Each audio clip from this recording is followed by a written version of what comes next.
then, so if you'd like to lift your Bibles with me now, just say after me, Father God in heaven, let your word fill my mind, let your word be in my heart, and let your word be on my lips. And most importantly, let your grace show in my life. Amen and amen. So this is Joshua first of all. So this is a reading from Joshua chapter 3, verses 7 to 17. It says in verse 7, "And the Lord said to Joshua, This day I will begin to exalt you in the sight of all Israel, that they may know that as I was with Moses, so I shall be with you." So this is a real affirmation, something that we need to always remember, that whenever we are fit for service, there is a sense in which when we come to serve God, we need this affirmation from God. It's no good us just deciding that we want to serve God in a particular way in leadership. We're talking about leadership now. This is specifically important about leadership.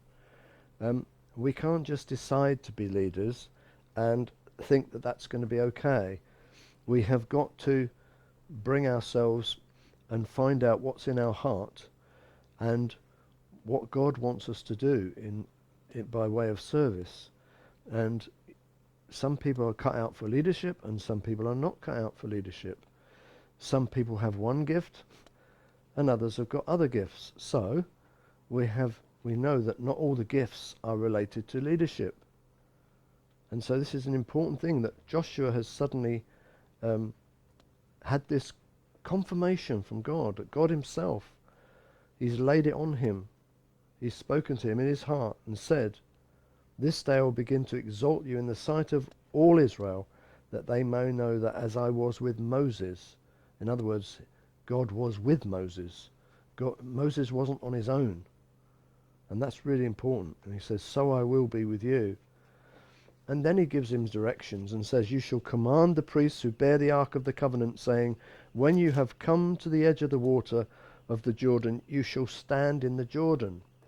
Now it says later on, it says in verse 15, "For the Jordan overflows all its banks during the whole time of harvest." And we know that in actual fact, the Jordan becomes almost 20 times as wide as it is normally in the flood season, because it has floodplains and it just fills up. And so you have the Jordan River, which is quite strong in that sense, but then the flood tide goes out and there is a torrent of water there. There's a lot of water. And he says, when you go, you shall stand in the Jordan. So because it's obviously flood tide, it's like a basin, so it would be a lot easier for them to stand in the water at the Jordan than it would be if they were to get into the Jordan, the main Jordan, when it wasn't flooded. So that even the timing was absolutely perfect. You've got to realize this is God's timing. When we do things in our timing, then it goes wrong quite often because we're pushing ahead of God. But God has created the timing for all of this, and he knows exactly what needs to be done. And so Joshua in verse 9 says, "So Joshua said to the children of Israel, come here and hear the words of the Lord your God." So this is where we know that when God speaks to us, it's something very, very strong. It's not just something that we have, faint views of or faint ideas about. When God speaks to you, you really know it's God. We're not talking about a situation where you want to do something and you go, "Oh, well, I think, God's going to be happy with this." And you start saying, "God's told me to do this." Because that's a load of nonsense. There is faith, foolishness and presumption. And we have to be careful we understand what we're actually acting in. Whether we're acting in faith, whether we're acting in foolishness, or whether we're actually acting in presumption. And, we can actually be taking the Lord's name in vain. We've got to be very careful that we don't do that. And verse 10 says, "And Joshua said, by this you shall know that the living God is among you, and that he will without fail drive out from before you the Canaanites, the Hittites, the Hivites, Perizzites, the Girgashites, the Amorites, and the Jebusites." So he's gone through all the different people in Canaan that God, he knows that the battle is the Lord's. God is going to drive out these people. Obviously, they are going to be the instruments, and they have to, go to war with these people. However, the battle is the Lord's. And this is their testimony to that. This is where God is going to show them, without any shadow of a doubt, that this is not their battle.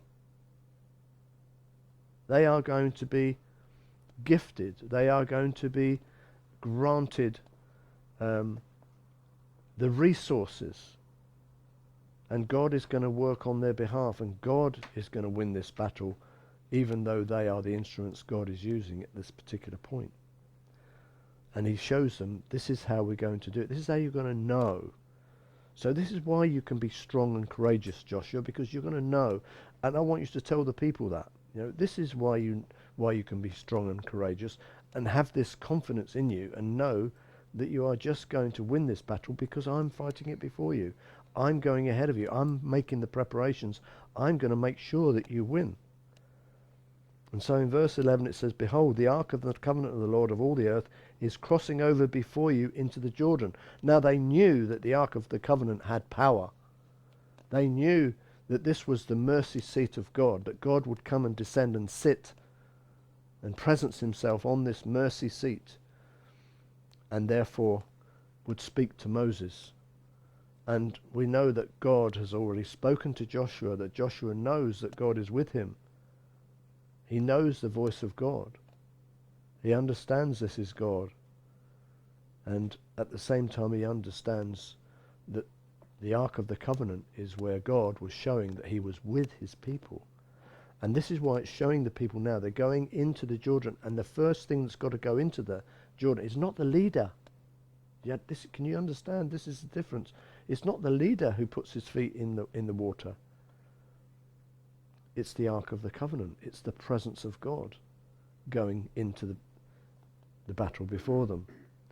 Verse 12 says, "Now therefore take for yourselves men from the tribes of Israel, one man from each tribe. And it shall come to pass, as soon as the soles of the feet of the priests who bear the Ark of the Covenant, who bear the Ark of the Lord of all the earth, shall rest in the waters of the Jordan, that the waters of the Jordan shall be cut off from the waters that come down from upstream, and they shall stand as a heap." And so it was, when the people set out from their camp to cross over the Jordan, with the priests bearing the Ark of the Covenant before the people, and he had them bore this ark,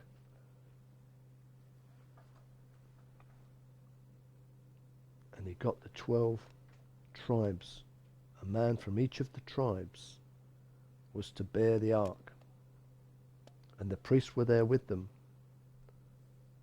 And it showed that every tribe of Israel, there was none that weren't going to be incorporated in this. There were none that were going to be left out. There were 12 tribes, and they were all going to be the instruments of God. They were all God's chosen people. There were no insignificant people there.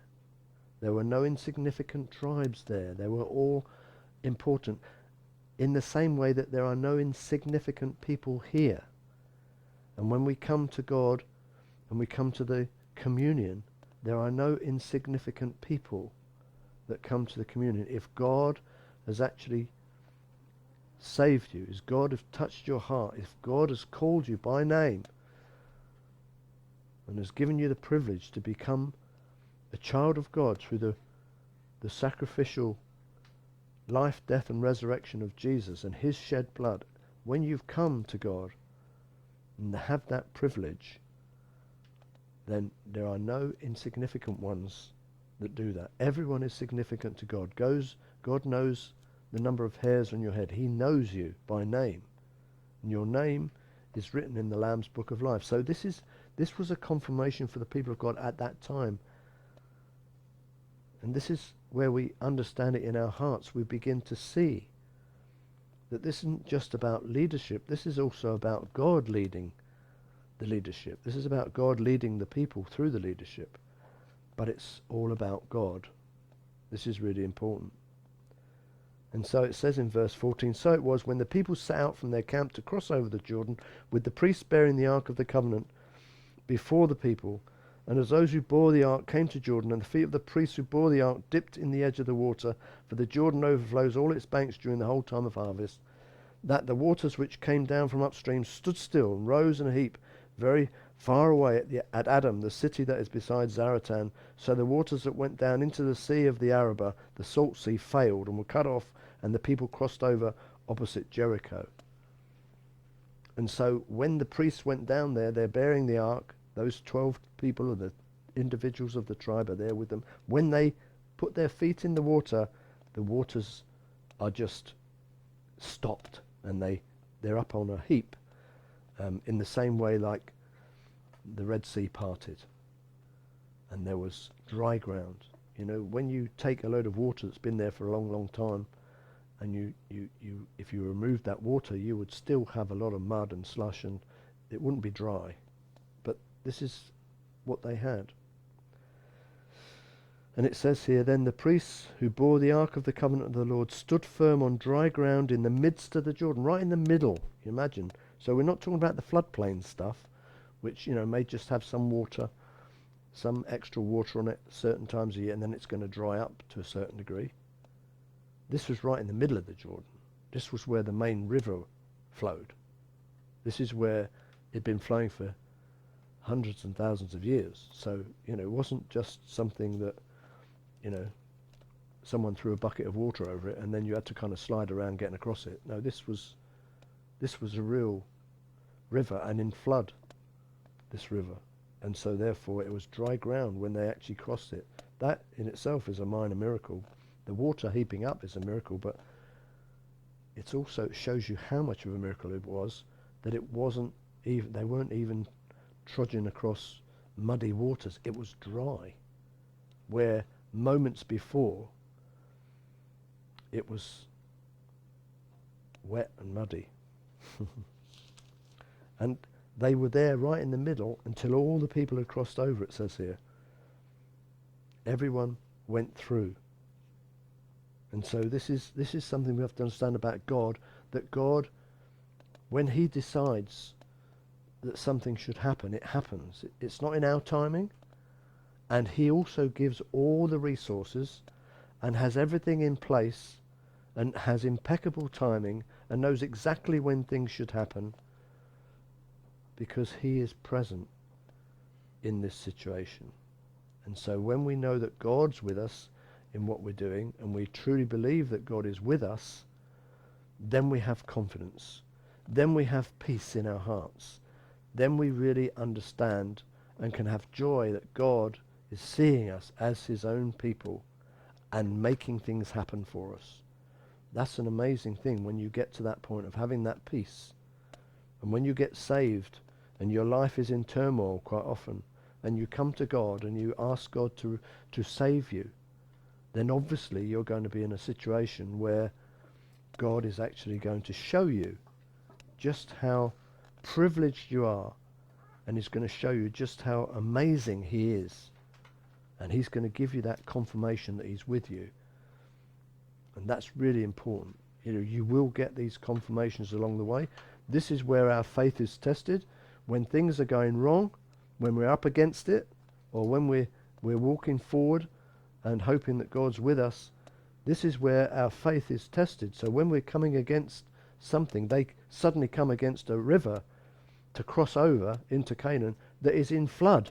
It's not just a little river now, it's in full flood. It's about 20 times as wide. So you have to appreciate that this is where faith comes in. Do you have faith that God's going to work? Do you have faith that God is going to prove his word and fulfill his promises? When you're facing trials and tribulations, where's your faith? Do you have faith that God's with you? Do you have faith that you're really saved?